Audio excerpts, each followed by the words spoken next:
Hey guys, Scarlett here. If you are new here, I would like to give you a warm welcome. Welcome to my channel. I post weekly videos about topics like tarot, paganism, and magic. And if you are a returning subscriber, thanks for showing up. Thanks for giving the support.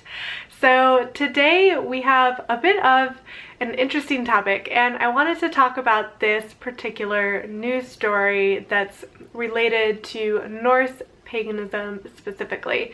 And maybe you've heard this story, maybe you haven't. It's been written about in a few publications, and in a nutshell, what is going on is that Sweden is considering banning runes or classifying runes as hate symbols, and then potentially, using that to prosecute people in the future.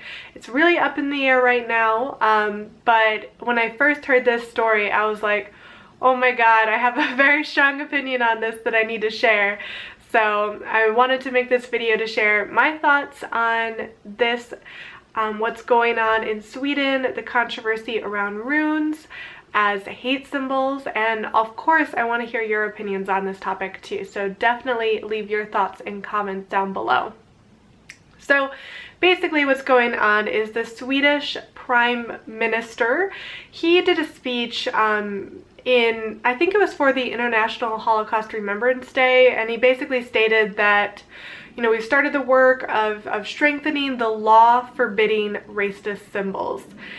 So what's interesting is the term law, and I'm not, a Swedish citizen. I'm not an expert here, so I'm not as familiar on if they have actually had a history of prosecuting people who have worn certain symbols or used certain symbols. That's a bit different than here in the States, because already certain runes and Norse symbols have been classified as hate symbols by the Southern Poverty Law Center here in America, but I'm not really worried they're going to start prosecuting people who are wearing these symbols. But since Europe's a different place, Sweden's a different country, I'm not quite sure, how far these new measures are going to go. And currently the Swedish Justice Minister, his name is Morgan Johansson, and he's currently doing some research on banning these Norse symbols and if that's going to actually be effective in deterring certain hate groups. And then he's going to provide his recommendations on this subject coming up soon. So I'm anxious to see what his thoughts are on that. So basically you have certain political figures in Sweden who are considering classifying these symbols as hate symbols, and then also potentially formulating a stronger law that is forbidding these particular symbols. So yeah, it's kind of fascinating. And to give you guys a bit of history, because you might not know what runes are or what runes are about. So runes are tied to Scandinavia and the ancient Norse people. They've been used since around 150 AD, and they remained in usage in that area till around 1100 AD. And they're basically the basis of the Old Norse language. And runes are really fascinating to me, and probably to many other pagans and other magical practitioners, because runes aren't just the basis for this ancient language. They're also symbols of power, symbols that have been tied to magic. They've been used and carved into wood and stone and even bone historically as kind of talismans of protection and things like that. So these are more than just a writing system. And that's actually something similar you'll find when you look at something like ancient Egyptian hieroglyphs, right? Because yes, each of those symbols represents a syllable, but it also tends to have a bit of a stronger spiritual meaning. Same thing with kanji in Chinese and Japanese writing. While of course that means a word, it might also have a particular protective element for certain kanji. So it's this great kind of mixture with the runes of, yes, this was the basis for the Old Norse language, but also these symbols are more than that. They have this inherent power. And according to legend, according to the mythology, these runes have an interesting tie-in with the god Odin. And Odin is one of the main gods in the Norse pantheon. And he was the god of wisdom. He's also the god of war.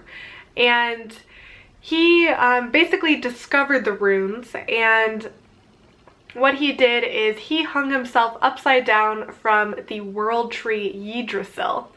And for those of you that are tarot enthusiasts, this might be ringing a bell because this is actually similar to the Hanged Man card. So the Hanged Man card in tarot is about sacrifice as one of its core messages. And likewise, with this story, Odin's really kind of sacrificing himself to the world tree. He's hanging himself upside down. I think it was for like 9 days and 9 nights. He enters a state of like delirium, near death basically, and at that point he sees the ripples in a pond below, and the ripples form the shapes of the runes. So Odin bringing the gift of language, bringing the gift of these spiritually significant symbols to the people.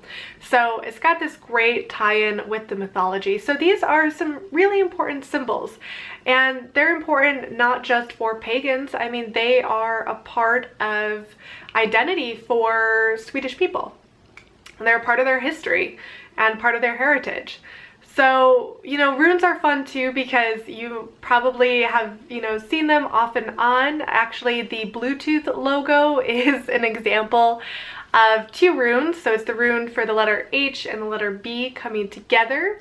And that's kind of like the initials of Harald Bluetooth, who was a Danish Viking Age ruler. So, you know, people tend to be maybe slightly familiar with runes, but not quite know the full story. And then on top of that, you know, runes have over time become a divination method in of themselves. So kind of like how tarot started as a simple playing card game and then became this divination system, same thing with runes. And I actually have some runes here. I have a kind of fun skull container here, and you can see the symbols are carved onto white stones. So I also use runes as a divinatory method along with tarot. So there's a lot of interesting complexity and magical significance to the runes.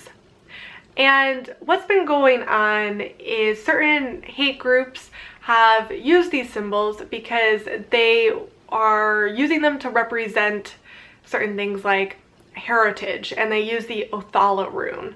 And that rune is tied to ideas of heritage, or the concept of an inherited estate traditionally. So they are using that rune on like symbols and shields.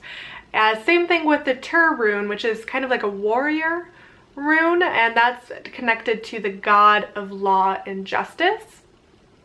And also certain symbols that are potentially going to be classified as hate symbols is Thor's hammer. I'm actually wearing one. I picked this one up on my recent trip. I got this one in Denmark at the National Museum of Copenhagen.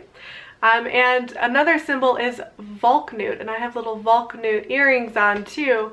And the Valknut is a very mysterious symbol. No one really knows fully what it means, but some people think it's connected to Odin. It's also connected to the afterlife and Odin's potential role in ferrying kind of the souls of the warriors who have passed on into the afterlife. So it's a kind of very interesting and mysterious symbol. But so those are the main kind of 4 symbols being considered, though there are some others as well. So in my personal opinion, I think this is the wrong approach entirely. I don't think that we should be banning certain symbols just because other hate groups are going to use them, because I think that's a slippery slope. And honestly, I don't think many people in these hate groups even know much about runes. They're probably just like, oh, badass symbol, I'm just gonna paint that on, you know, and I don't really think they have any historical interest in these symbols or in this culture or in the mythology. So I do worry a lot about that. And you can kind of see as a historical precedent, you can think about the swastika, because the swastika is a very old symbol. And that comes from Hinduism, but it's also, you know, you still see it pretty often in Japan, actually. I did see the swastika, they call it manja there. I saw it on certain temples because it's really symbolic of the Dharma wheel. It's also a symbol of like good fortune and things like that. So it's a pretty auspicious symbol, and even today it's considered a good symbol. Interestingly, people in Japan don't necessarily automatically connect it with World War II and the Nazis. They still have this kind of connection of like, oh, this is a symbol, you know, representing Dharma, this, and they have a bit of a more lighthearted approach. So I worry that, you know, this list of banned pagan symbols is just going to get longer and longer and longer and longer, and it's going to permanently connect these symbols to something really negative that I don't think they should be associated with. And this is a pretty controversial topic. I actually did a video after the Charlottesville incident, and I did kind of like an off-the-cuff video about how pissed off I was about them using Norse symbols in the rally, and I'll link that to this video too if you want to check it out. Definitely give the comments a good read. There's a lot of hate in there from other people. So yeah, I mean, you can tell that this is a pretty controversial topic, and I do worry about how it's going to potentially negatively affect the pagan community, the ability for me to wear these symbols that I find personally meaningful out in public. I mean, the last thing I want is to be viewed as a hateful person or someone who views like supremacist ideology, and I don't want any of that associated with me or my interest in paganism. So it's quite something, and I'm going to be paying attention and seeing how this news story plays out in Sweden. If any of you guys are Swedish or Danish or Norwegian, Scandinavian, definitely I'd love to hear your opinions, because you definitely have more knowledge probably on this than I do, and I'm sure, you know, people would be interested in your opinions. So definitely share your thoughts and ideas down in the comments below, and I'll talk to y'all next week.